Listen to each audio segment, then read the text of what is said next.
How to move a table freely in Microsoft Word.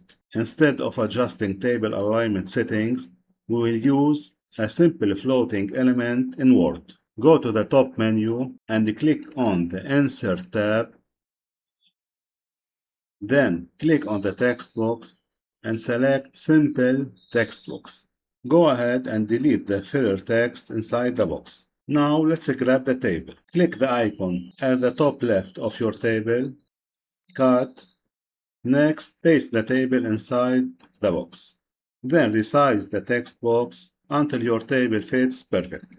The last step is to delete the outline of the text box. Select the text box. Click Shape Format, Shape Outline, No Outline.